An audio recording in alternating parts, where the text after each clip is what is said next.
Hello, welcome to Nevertheless, a podcast dedicated to organic leaders and leaderpreneurs. My name is Bidemi Mark-Mordi. It's always a pleasure to bring this podcast your way. Last week, we took a look at, we're looking at relationships and how they impact upon purpose or our journey to purpose.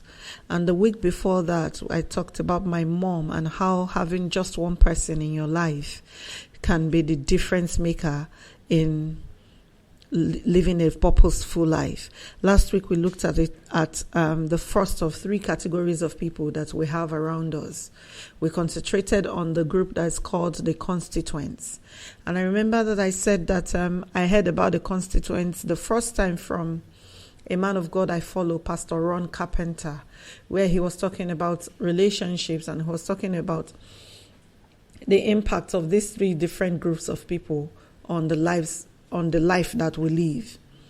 And I borrowed that term, the categories, the constituents, the confidants, and the comrades, to take a look at how on our journey to destiny we need, and it is absolutely important that we have the right set of people around us, otherwise we will get in trouble. Today we want to take a look at the second category of people who at every point in our lives will find a few of them around us. But before I get into today's topic properly, I want to ask how your week went. I've had a very exhausting week. I can tell you I am exhausted. You might pick it from my voice, but I mean, like I always say, in the business that we are, in the business of making impact and trying to impact upon lives, it can be difficult, but it's also extremely fulfilling. So why am I so exhausted? We've had a teen camp where we had some group of teenagers around us trying to take them through the first step towards living purposeful lives. It's been very interesting and so much fun, but it's also been very energy sapping for me if you consider that being around children is not exactly my strongest suit. But enough of me. How's your own week been? I do hope you are not as exhausted as I am. I said we're going to be looking at a second category of people whom we always find around us. Who are these people? What do they stand for? And what do we need to know about them so that we can transact with them properly? That and so much more I'll share when I come back. Hi, I'm back. It's T, Nevertheless, a podcast dedicated to organic leaders and leaderpreneurs. And today we're looking at the second category of people, the comrades. The comrades are the second category of people who every person on the journey to purpose will come across. Who are comrades? Comrades are those people who are against the things you are against. They may not necessarily be for what you are for, but they are against what you are against.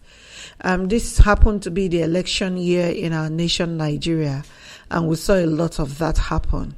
We saw the elections happened in April, and the winners had been sworn in May, and the losers have gone home to lick their wounds. And one of the things that I noticed was people we had heard didn't like each other because they belonged in the same political party, came together because they had a common enemy, the opposing party, and they worked really hard to make sure that the opposing party did not get to win the elections so that they will have their own people in. Now, that's the point of being a comrade. A comrade or comrades are those people who are in your life because they love what you are against. They want to fight your fight, the fight that you are fighting. They are into causes. They are never into people.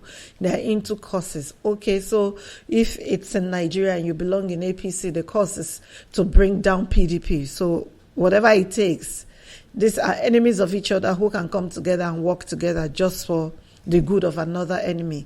Internationally or all over the world, you can see how countries come together when they perceive that they have a common enemy, regardless of what their differences might be, they really go to town. They do their best. They put their money, they put their arms, they put their soldiers in the same space with those people that we know they are not exactly friends with, just so that they can find a way to beat down, for lack of better words, the common enemy that they have.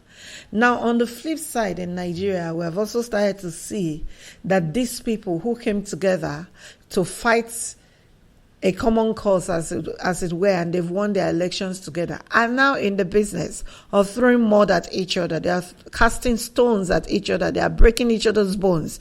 Why? Because the cause is over. In their mind, the common enemy has been put to rest. So now they can come back and put on their gloves to deal with their own individual differences against one another. All of that to say that on the journey to destiny, you will definitely come across a few comrades. And these are people who, they believe in what you want to do. They don't like you really necessarily. They are not your constituents. They don't, they don't like what you like. They just hate what you hate. The binding or the common factor you share with this, or common ground upon which you stand with this group of people, is that they hate what you hate. And because they hate what you hate, they will put their money behind you. They will put their time behind you. They will put their energy and their resources behind you up till the time when that cause has been won, or they perceive that you're close to victory, then they will withdraw. Now, because on the journey to destiny, we tend to be very emotional. We tend to be very, what's the word I'm looking for now? You tend to be very into each other. The tendency is most of us would not even realize that these people were only in our lives because they hate what we hate. They found out that someone else is against what they are against. So that's why they come into our lives. Because when you are on the track to destiny, you believe the best of everyone. I hope so. Mostly, more than that, you want people to go with you. The tendency is, like we did with the constituents, we begin to mistake the comrades for people who are into us. Then when the fight is over and they begin to go to their corners and they begin to go do their things and they're no longer interested in what we're doing, the tendency is we begin to feel like they let us down. But the truth of the matter is, if we had discerned from the beginning that they were not into us, they don't like the things we like, they are just against the things we're against, then when the fight is over and there is nothing to fight, you should expect that they will leave. So the comrade will come and join causes like for people who are into women liberation, you see them there. Or, you're against spousal abuse, you see them there. They're together. They are fighting the same cause you're fighting. But this cannot be helpers of your destiny beyond the fight.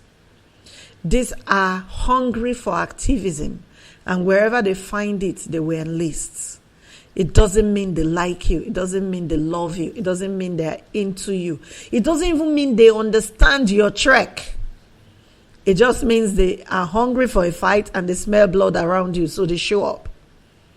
So the question becomes, what do I do with the comrades in my life? I keep them on a short leash, is what I say. And I give them something to fight about if I have them. But I am not carried away by the things they say to me when they're in my space, because I do know that the day we stop having anything to fight about, they will go jump on the next wagon to look for something else to fight about. How do you identify comrades? First thing, rabble-rousers. They are very, very, very, active. They are very, very, very antagonistic. They are the people who come to you and say, that person did this to you, let's go burn him down, amongst other things. Everything about them is, everything about them is an agitation. The moment there are no agitations, they are not happy. That's the first way you identify. You know, those people in your family, extended family, who come to you only when they hear you have a quarrel with your husband. They are your comrades. They are not your best buddies. Trust me, I know. They only come when there is a common enemy. They are there to fight for you. They had not seen you in weeks or months, but the day they hear that someone laid their finger on you, they show up because they smell blood and they are hungry to get their hands dirty in that regard. How do you deal with comrades? Like I said, keep them in their corner. They'll be nice to have on your mailing list for when you need them. But never take the things that are important to you to throw at them like a cause. For example, if you're married and you know people who are comrades, by the way they have transacted with you, you can tell that they're only interested in your life when there is a fight.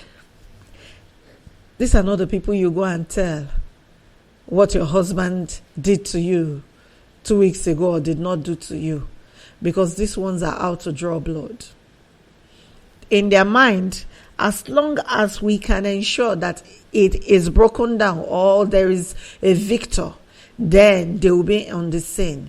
But you know that in marriage, there's neither a victor nor a vanquished. Someone said to me recently that marriage is not 50-50. Marriage is 100% on both sides. What that means is you can't ask a comrade into your marriage. They will break it up for you.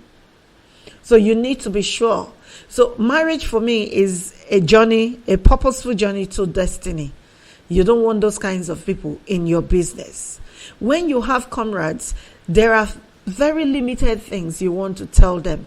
Anything that is not related to the cause, please don't share with them, because remember, they are very good fighters and they know how to fight dirty.